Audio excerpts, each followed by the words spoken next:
Well నమస్తే అందరికీ. నా పేరు నిఖిల్ అండ్ మీరు చూస్తున్నారు నిఖిల్ని నా ఛానల్ని.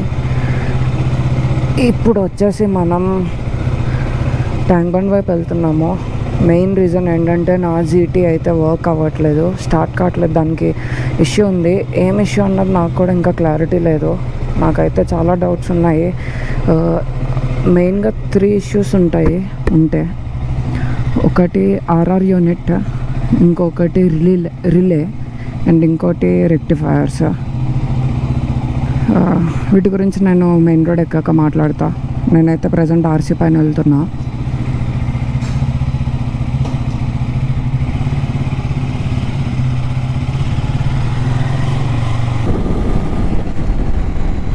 వెల్ నా ప్రతి వ్లాగ్ నేను ఇక్కడి నుంచే స్టార్ట్ చేస్తున్నా అనుకోకుండానే. బట్ ఎస్, టైం వేస్ట్ చేయకుండా మ్యాటర్ ఏంటో చెప్తాను. సో నా GT650 ఉంది కదా, అదైతే స్టార్ట్ కావట్లేదు. ఏమంటే నేను స్టార్ట్ చేస్తుంటే ఫ్యూయల్ పంప్ అయితే ఆన్ అవుతుంది, బట్ ఏంటంటే బైక్ స్టార్ట్ కావట్లేదు. ఫ్లిక్కర్ అవుతుంది స్టార్ట్ చేస్తుంటే. ఫుల్ బైక్ అనేది కొట్టుకుంటుంది ఆన్ అవ్వకుండా. బ్యాటరీ ఇష్యూ ఏమో అనుకుంటే కాదు, ఎందుకంటే లాస్ట్ టైం నాకు ఇష్యూ వచ్చినప్పుడు నేను బ్యాటరీ ఏమో అనుకుని బ్యాటరీ చేంజ్ చేయించాను. బ్యాటరీ చేంజ్ చేయించిన కొన్ని రోజులకి సేమ్ ఇష్యూ వస్తున్నది. అండ్ కొత్త బ్యాటరీ వాడుతున్నాను, which is recommended for GT650. ఆ కొత్త బ్యాటరీ వాడుతున్నా సరే సేమ్ ఇష్యూ అన్నది వస్తుంది. అండ్ ఇందాక చెప్పినట్టు మెయిన్గా ఈ ఇష్యూ కామన్ ఇష్యూ అనమాట. GT650లో మోస్ట్ నోన్ ఇష్యూ. మీరు యూట్యూబ్లోకి వెళ్ళి GT650 నాట్ స్టార్టింగ్ అని కొడితే హండ్రెడ్స్ ఆఫ్ వీడియోస్ వస్తాయి. చాలామంది ఫేస్ చేస్తారంట ఈ ప్రాబ్లమ్. ఓన్లీ GT అనే కాదు, ఇంటర్సెప్టర్లో కూడా, రాయల్ ఎన్ఫీల్డ్ ట్విన్స్లో అయితే ఈ ప్రాబ్లం ఉన్నది.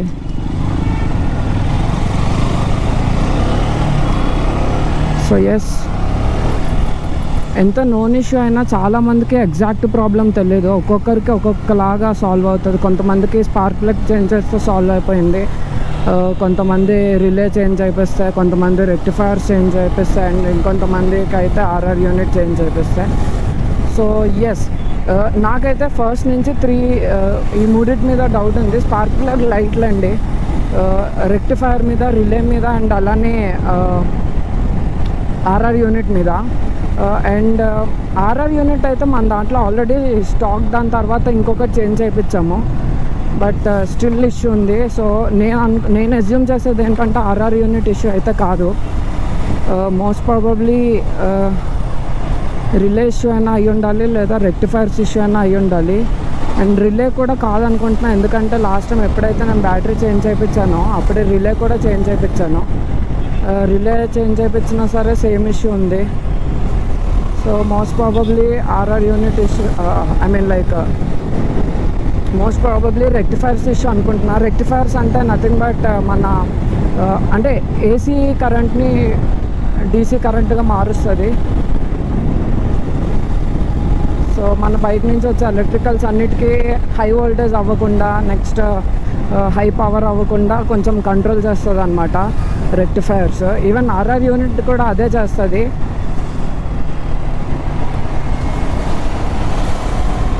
రెక్టిఫైర్స్ ఏంటంటే బేసిక్గా ఫ్యూజెస్ లాగా ఉంటాయి. ఒక 4 ఉంటాయి GT650కి. ఆ 4 నేను ఇప్పుడు పట్టుకెళ్తున్నా తీసేసి. మనకి లెఫ్ట్ సైడ్ ఎయిర్ ఫిల్టర్ ఉంటుంది కదా, ఎయిర్ ఫిల్టర్ కిందనే ఒక బ్లాక్ కలర్ బాక్స్ లాగా ఉంటుంది, దానిలో ఉంటాయి రెక్టిఫైర్స్. ఆ రెక్టిఫైర్స్ అయితే చేంజ్ చేయించడానికి వెళ్తున్నాను. రాయల్ ఎన్ఫీల్డ్ షోరూమ్కి వెళ్ళి అయితే తీసుకోవాలనుకోవట్లేదు, బికాజ్ వాళ్ళ దగ్గర ఎలానో ఉండవు. అండ్ 6 months వెయిట్ చేయండి, 10 months వెయిట్ చేయండి అని అంటారు. దానికన్నా బెస్ట్ ఏంటంటే నాకు తెలిసిన ఒక షాప్ ఉంది ట్యాంక్ బండ్ రూట్లో.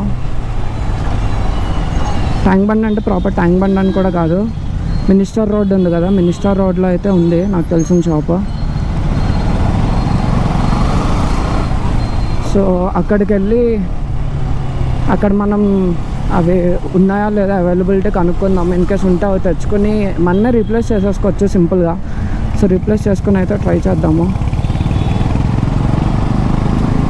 ఫింగర్ క్రాస్ అవుతుందని అనుకుంటున్నాను. అది రెక్టిఫై అయితే కనుక నేను నెక్స్ట్ ఎయిర్ ఫిల్టర్ మారుస్తాను. సో అదనమాట ఇష్యూ. ప్రజెంట్ అయితే నేను బ్యాగ్ పట్టుకెళ్తున్నా, బ్యాగ్ లోపల ఉన్నాయి రెక్టిఫైర్స్. అక్కడికి వెళ్ళి రెక్టిఫైర్స్ అయితే మార్చేద్దాము. అండ్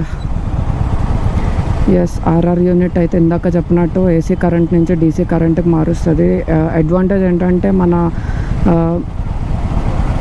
మన బైక్ ఆర్పిఎం రేంజ్ ఉంటుంది కదా, ఆర్పిఎం రేంజ్ బట్టి అది కరెంట్ అనేది కన్వర్ట్ చేసి ఎలక్ట్రికల్స్కి సప్లై చేస్తుంది. దీనివల్ల ఏంటంటే హై వోల్టేజ్ ఎక్కడ అవ్వకుండా, లేదంటే హెవీ కరెంట్ అనేది యూసేజ్ అవ్వకుండా చూసుకుంటుంది.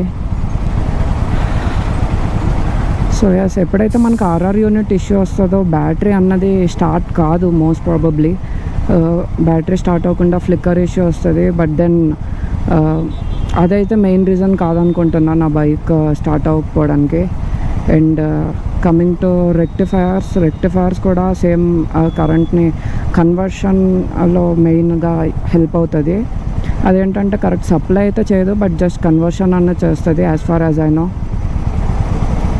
అండ్ రిలేస్ గురించి మాట్లాడితే, రిలే ఏంటంటే ఎలక్ట్రికల్స్ వైర్స్ అన్నిటినీ జాగ్రత్తగా ఉంచేటట్టు, ఎక్కడ ఏది హై వోల్టేజ్ వల్ల ట్రిప్ కానీ లేదా మెల్ట్ కానీ అవ్వకుండా ఉండేటట్టు చూసుకుంటుంది. లైక్ ఎప్పుడైతే వైర్స్ అన్నిటికీ కరెక్ట్ సప్లై వెళ్తుందో అప్పుడు అఫ్కోర్స్ అవన్నీ హెల్తీగా ఉంటాయి కదా, సో దానికి హెల్ప్ చేస్తుంది అనమాట. Yes, that is the main thing. చూద్దాము, సాల్వ్ అయితే అవుతుందని అనుకుంటున్నా. మ్యాప్ పెట్టుకున్నా నేను, నాకు రూట్ తెలుసు, బట్ ఐఎమ్ జస్ట్ వరీడ్. సో మ్యాప్ పెట్టేసుకున్నా.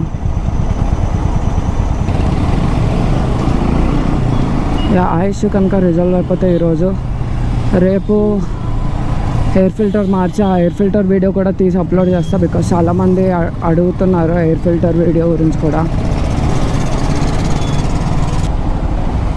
సేస్ ఇదైతే పెద్ద వ్లాగ్లో చేయాలనుకోవట్లేదు. జస్ట్ ఇప్పుడైతే నేను షాప్కి వెళ్ళాక ఆ పార్ట్స్ గురించి చూస్తాను. పార్ట్స్ దొరికితే కనుక రీప్లేస్ చేయించేస్తా. ఐ మీన్ లైక్ తెచ్చుకుని నేనే రీప్లేస్ చేసుకుంటా. రేపు సాటర్డే, ఈరోజు ఫ్రైడే. సో రేపు నేనే రీప్లేస్ చేసుకుని ఇన్ కేస్ బైక్ స్టార్ట్ అయితే కనుక పర్ఫెక్ట్ బైక్ స్టార్ట్ అయ్యి ఇంకా నేను ఎయిర్ ఫిల్టర్ మార్చేసి, కొంచెం ఎయిర్ ఫిల్టర్ మార్చాక కూడా కొంచెం రైడ్ చేయాలి. ఎందుకంటే అప్పుడు మన ఈసీయూ ఏంటంటే కొత్త ఎయిర్ ఫిల్టర్ని రీడ్ చేసి ట్యూనింగ్కి తగ్గట్టు డెవలప్ అవుతుంది.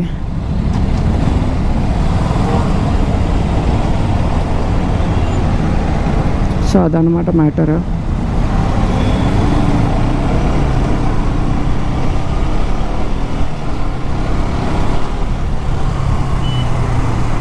ఎస్, రిమైనింగ్ అయితే నేను ఆ షాప్కి వెళ్ళి వచ్చాక రిటర్న్లో చేస్తాను.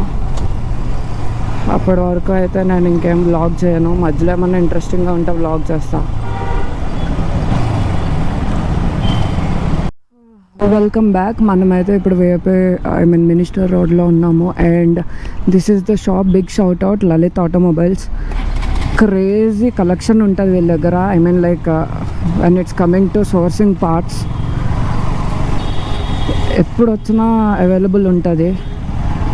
నేను లాస్ట్ టైం రిలే మార్చినప్పుడు కూడా లిటరల్లీ అన్ని రాయల్ ఎన్ఫీల్డ్ షోరూమ్స్కి తిరిగాను, ఎక్కడ దొరకలేదు రిలే. వీళ్ళ దగ్గర అడిగితే విత్ ఇన్ 5 minutes సోర్స్ చేస్తారు.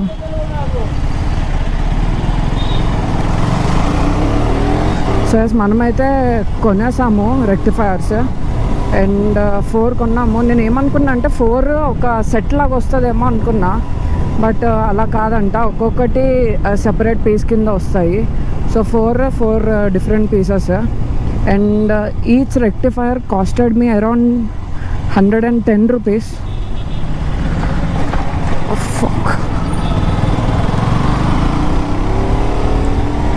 Yeah, so each rectifier costed us around 110 rupees. So 4 కలిపి 400.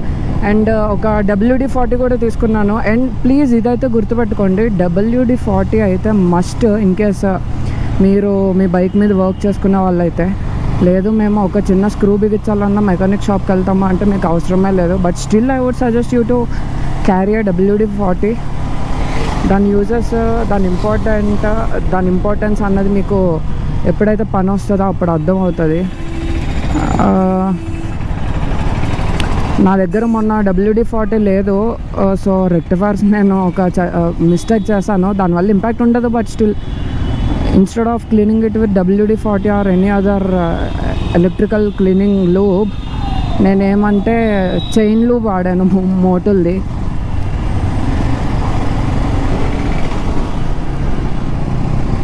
సో ఎస్, అదనమాట ఈరోజు వీడియో.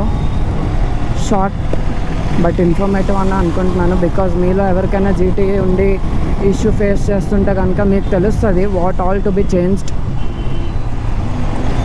అండ్ ప్రాపర్ ఇంటర్వెల్స్లోని మీ బైక్స్ పార్ట్స్ అన్నీ మారుస్తూ ఉండండి. Even though they are not worn out, still I would suggest you to change.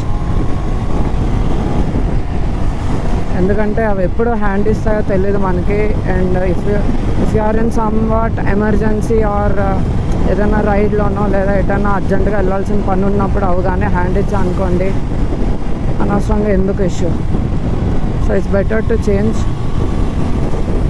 whenever you have the opportunity to. Yes, ఈరోజుకైతే అంతే. ఇంటికి వెళ్ళి ఐ మీన్ లైక్ రేపు ఫిక్స్ చేసి GT చూస్తాను. ఇన్ కేస్ ఆన్ కాకపోతే I will let you know guys. And రేపు in case నా ఫ్రెండ్ ఇక్కడే ఉండి వాడు వస్తానంటే కనుక మేము టక్కా కూడా ఇచ్చి చూస్తాము.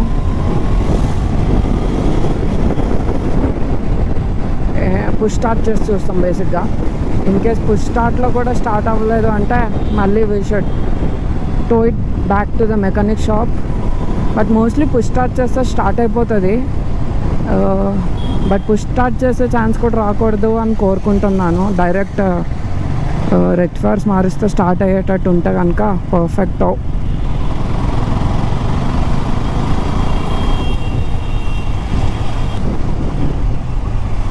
చలో దాన్ని ఈ రోజుకైతే అంతే ఫ్రెండ్స్, మనం మళ్ళీ కలుద్దాము. Until then this is Nikhil